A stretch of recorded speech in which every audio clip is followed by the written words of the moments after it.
Selamat pagi pemirsa, apa kabar Anda di pagi hari ini? Senang sekali saya Graciela Taime dapat menjumpai Anda dalam Berita Papua. Sejumlah informasi menarik dan teraktual telah berhasil dirangkum tim redaksi kami. Berikut 3 berita utama hari ini.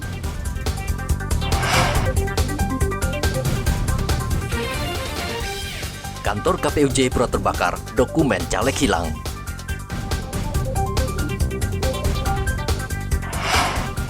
Warga Merauke dikejutkan penemuan mayat di tepi jalan. Pemerintah pusat dan Pertamina dinilai tidak adil karena tidak menjual LPG subsidi di tanah Papua.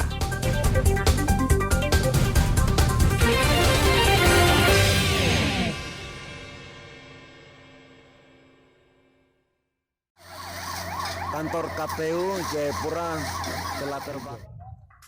Kantor KPU Kabupaten Jayapura yang terbakar Sabtu lalu kini tinggal puing berserakan. KPU harus membangun gedung baru karena gedung lama tidak bisa lagi digunakan. Ketua KPU Kabupaten Jayapura, Daniel Mebri, memastikan seluruh barang milik KPU hangus terbakar, termasuk berkas pemilu dari tahun 2009, 2014, 2019, dan berkas untuk pemilu 2024. Saat ini seluruh staf KPU terpaksa berkantor di KPU Provinsi Papua sambil menunggu proses perbaikan. Beberapa arsip-arsip juga sampai yang nanti pemilu 2024 ini juga semua terbakar habis. Jadi komputer-komputer, kemudian ada dispenser, kulkas, AC, berapa AC yang ada. Jadi ATK yang ada di kantor KPU ini semua terbakar, termasuk salah satu motor KPU juga terbakar.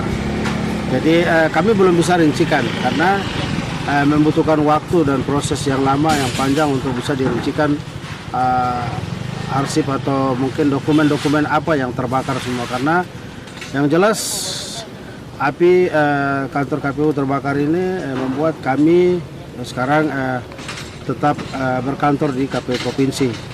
Terkait dengan kebakaran kantor KPU Kabupaten Jayapura ini tidak mengganggu sama sekali dalam tahapan pemilu yang berjalan.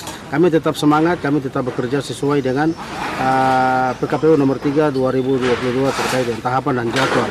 Yang mana kami tetap melaksanakan tahapan pemilu.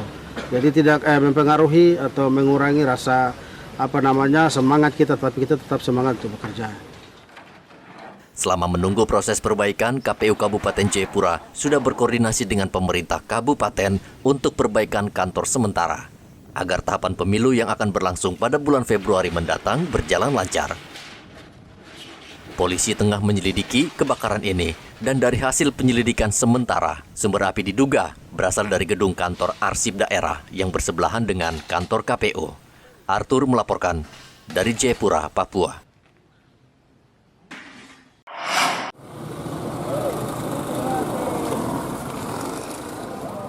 Warga Transito Merauke, Papua Selatan dikejutkan sesosok mayat pria yang tergeletak di tepi jalan Selasa kemarin. Polisi langsung memasang garis polisi agar lokasi kejadian tidak terganggu untuk kepentingan penyelidikan. Di sekitar mayat ditemukan sebuah helm dan botol minuman keras. Tidak diketahui identitas pria ini, namun usianya diperkirakan 35 tahun. Sekitar jam 7, kita dapatkan informasi dari pengendara motor bahwa ada temu mayat di depan kantor Bulog Transito sini, Jalan Mayor Wirapura. Tadi jam berapa tuh Pak? Sekitar jam 7 kita dapatkan informasi. Langsung kita datang ke TKP, sudah banyak warga, kita cek benar ada sosok orang yang kita duga sudah menjadi mayat. Lalu kita laporkan ke Maru 00, tim SPKT datang, kemudian kita amankan TKP. Jadi menurut salah satu saksi yang kita dapat, dari Sabtu malam Minggu itu memang sudah ada tanda-tanda di tempat kejadian itu. Berupa semak-semak itu bergoyang terus. Lalu kemudian saksi itu mendapatkan informasi dari salah satu warga, memang dari hari Sabtu malam Minggu itu memang sudah ada tanda-tandanya. Mayat kemudian dibawa ke rumah sakit untuk divisum agar diketahui penyebab kematiannya. Muhammad Ridwan melaporkan dari Merauke, Papua Selatan.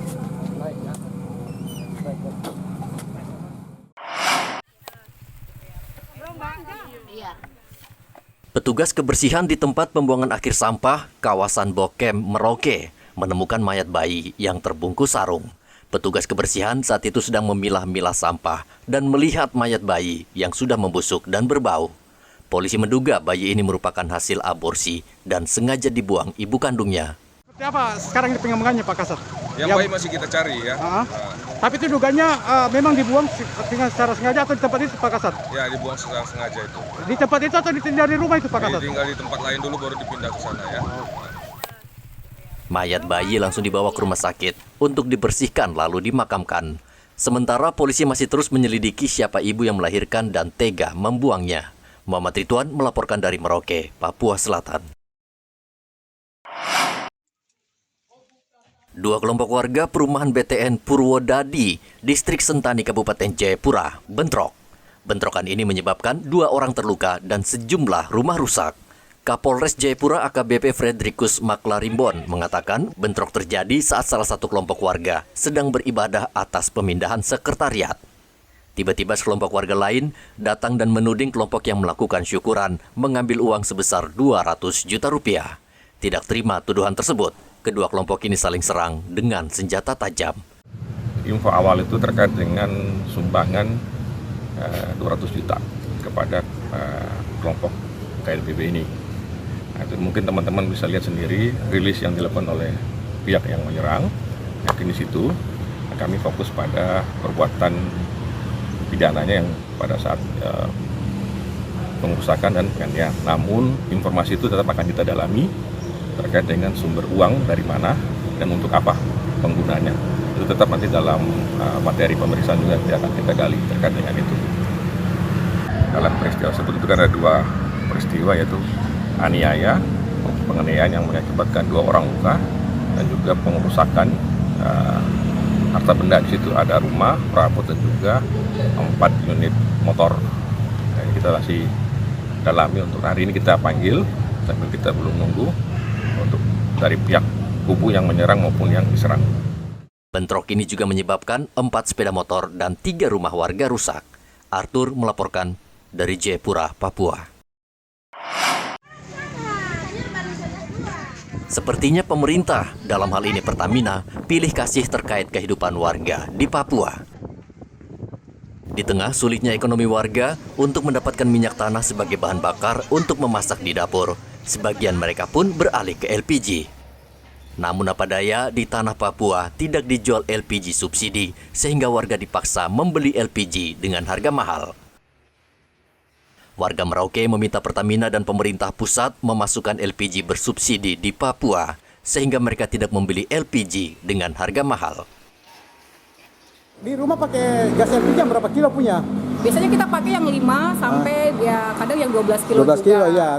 Kenapa Ibu? Yang 3 kilo belum ada ya? Belum ada sih, tapi saya mengharapkan sebagai warga juga kita kalau bisa juga bisa dapat yang 3 kilo karena kita juga di sini kan banyak yang warga yang tidak mampu juga, tidak ada kemampuan untuk membeli yang bukan non subsidi ya. Nah misalnya kalau ada yang subsidi, ya kenapa kita nggak dapat juga? Kita sangat mengharapkan bukan cuma di daerah Jawa saja, tapi di Merauke juga mengharapkan kalau bisa ya dapat ya 3 kilo sudah alhamdulillah buat kita. Di Semandi belum ada ya? Belum ada. Memang di Papua belum ada ya? Belum ada yang untuk di Papua, khususnya Merauke kayaknya kami sangat mengharapkan. Iya, kalau saya pakai yang 5 kilo. Kadang-kadang juga kalau sudah yang 5 kilo pas kosong, saya ambil yang 12 kilo gitu. Kalau yang 3 kilo kenapa? Memang tidak ada? Kalau untuk di Merauke yang 3 kilo biar dicari kemana-mana juga nggak akan ada. Karena daerah Merauke itu kayaknya untuk yang non subsidi itu nggak pernah dikasih deh. Nggak pernah ya? Jadi kita sama sekali nggak pernah dapat yang 3 kilo. Kenapa daerah Jawa dapat, kita nggak bisa dapat? Sementara kita juga banyak yang sudah tidak bisa mendapat minyak tanah.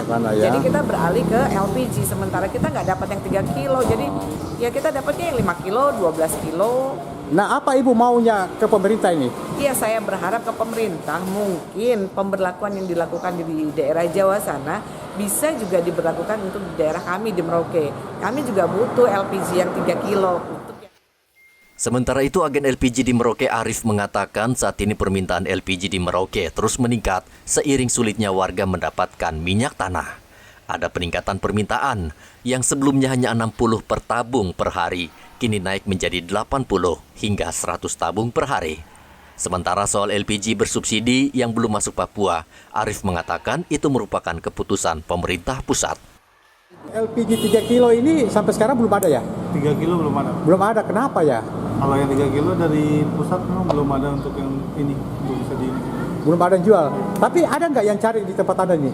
Kalau yang kecil biasanya carinya yang melon, cuma di sini belum. Yang melon belum ada juga ya? Yang 3 kilo itu, yang melon. Memang belum ada juga ya? Itu kira-kira rencananya akan ada nanti? Saya dengar sih ada. Ada ya, tapi belum ya? Belum. Nggak tahu alasannya kenapa sampai belum ada terjual yang 3 kilo itu, subsidi itu. Belum ada. Warga Merauke berharap Pertamina dan pemerintah pusat adil sehingga warga di tanah Papua juga bisa mendapatkan LPG bersubsidi. Karena NKRI itu Sabang sampai Merauke, bukan hanya Sabang sampai Pulau Jawa. Muhammad Ridwan melaporkan dari Merauke, Papua Selatan.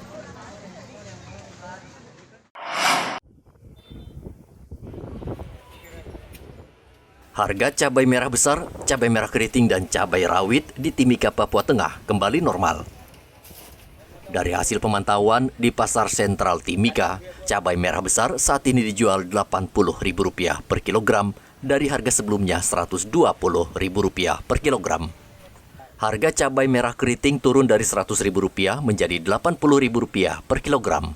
Sedangkan cabai rawit berkisar Rp70 hingga Rp80.000 per kilogram. Menurut pedagang, saat ini pasokan cabai di pasar berlimpah, sehingga harga cabai turun drastis. Masih 80-an. Yang kecil? Sama sih. Sama cabai keriting, cabai besar. Rata-rata. Iya. Iya, turun juga. Bawang berapa sekarang? Bawang 50 sampai 45. Untuk bawang putih? Bawang putih cenderung naik 50 masih. Pasokan cabai saat ini tidak hanya dari petani lokal, namun juga didatangkan dari luar Timika. Sedangkan bawang merah dan bawang putih dipasok dari Bima, Nusa Tenggara Barat, sehingga stok di pasaran berlimpah. Dari Mimika, Papua Tengah, Igobat Momolin melaporkan.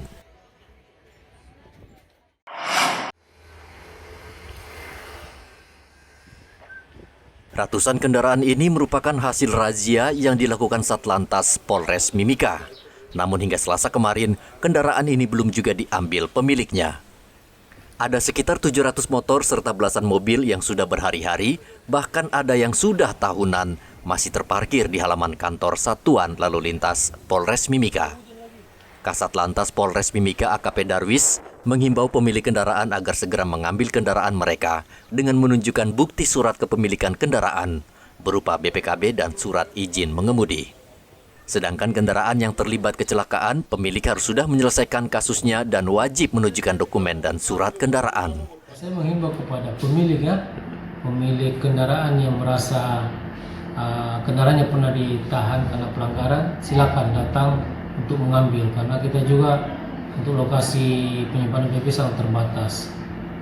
Saya khawatir yang tidak diambil ini kendaraannya bodong atau motor curian, karena tidak mengambil sampai sekarang. Ya, wajib memperlihatkan STNK BPKB. Kalau itu sudah ada, pasti kami kasih keluar. Ada berapa yang datang mengecek. Jadi kalau dia kecurian datang di sini, Pak, bisakah saya ngecek barang bukti saya kehilangan? Silakan kita dampingi untuk mengecek ada tidak. Jangan sampai yang hasil rahasia ataupun hasil laka ada di situ. Disampaikan kepada terutama yang PNS ini, yang PNS yang menggunakan mobil dinas, tolong pakai sesuai standar, pakai plat merah, jangan dihitamkan. Karena kalau kami masih temukan, pasti kami akan memberi tindakan sanksi tilang. Satlantas Polres Mimika juga meminta warga tidak mengganti plat nomor kendaraan dinas milik pemerintah dengan plat nomor pribadi.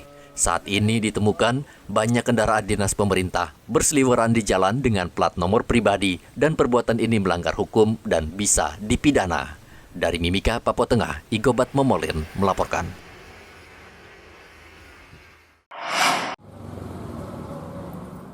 Klinik Pratama Polres Merauke menjadi pilot proyek untuk mendapat akreditasi dari Kementerian Kesehatan. Tim Kemenkes belum lama mensurvei Klinik Pratama agar bisa mendapat akreditasi sehingga pelayanan lebih baik dan profesional. Kepala Klinik Pratama Polres Merauke, Dr. Rahmadani mengatakan ada 109 butir di survei Kementerian Kesehatan seperti tata kelola klinik, mutu keselamatan pasien, mutu sumber daya manusia, dan lainnya. Survei ini dilakukan untuk mencapai standar mutu pelayanan kesehatan kepada warga dan pasien. Untuk penilaian akreditasi ini ada beberapa penilaian, Pak. Di sini ada 109 elemen penilaian. Jadi yang dinilai itu ada 3 bab. Yang pertama TKK, tata kelola klinik. Di sini yang dinilai SDM-nya. Yang kedua itu peningkatan PMKP ya, peningkatan mutu dan keselamatan pasien. Di sini kita dinilai mutu dari klinik itu sendiri, bagaimana mengelola faktor resiko yang terjadi di klinik, terus keselamatan pasien terjamin di klinik. Kemudian untuk bab 3 sendiri itu tentang kesehatan perorangan, Pak. Jadi pelayanan yang ada di dalam klinik itu sendiri. Kenapa harus akreditasi? Jadi memang persyaratan ini untuk semua klinik tahun 2023 Desember semua harus terakreditasi. Kalau tidak, kita putus hubungan dengan BPJS. Jadi tidak melayani pasien BPJS lagi. Makanya wajib akreditasi. Klinik Pratama Polres Merauke merupakan satu dari 13 klinik di Papua yang disurvei Kemenkes. Klinik ini melayani pelayanan umum, gigi, kebidanan, dan ibu hamil, serta tersedia juga apotek. Klinik ini memiliki 16 personel dan 3 dokter dan sejumlah perawat, dan perlahan klinik akan dilengkapi peralatan sesuai standar yang ditetapkan. Di masa akan datang, Klinik Pratama akan membuka fasilitas rawat inap bagi warga yang memerlukan perawatan intensif. Muhammad Ridwan melaporkan dari Merauke, Papua Selatan.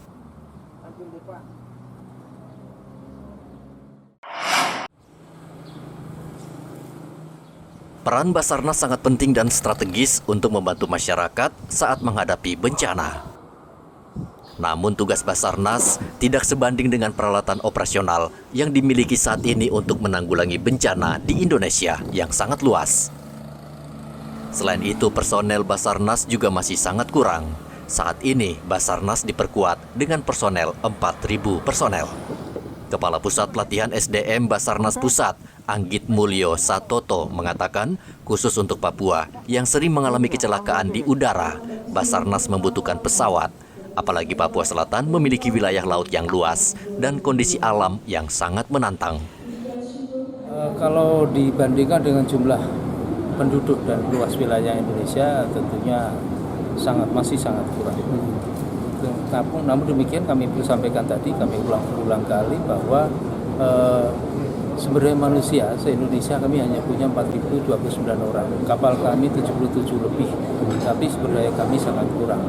Jadi kalau misalnya kami menambah peralatan tanpa menambah sumber daya manusia, itu juga menjadi hal yang berat buat kami. Kami berupaya dua-duanya kami penuhi, baik yang ada di kantor pusat maupun ada di khususnya kantor SAR Merauke.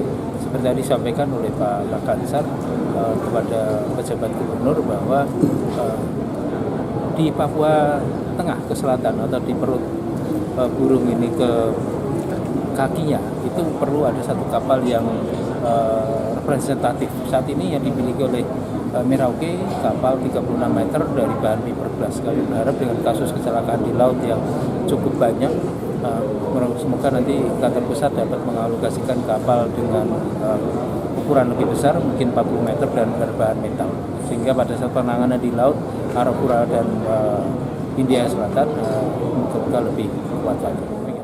Basarnas juga memiliki sarana pelatihan sumber daya manusia di Merauke untuk menghasilkan tenaga handal dalam potensi SAR. Saat ini Basarnas Pusat tengah memberikan pelatihan potensi SAR yang diikuti berbagai instansi seperti TNI dan kepolisian, pramuka, mahasiswa, dan lain sebagainya. Muhammad Ridwan melaporkan dari Merauke, Papua Selatan.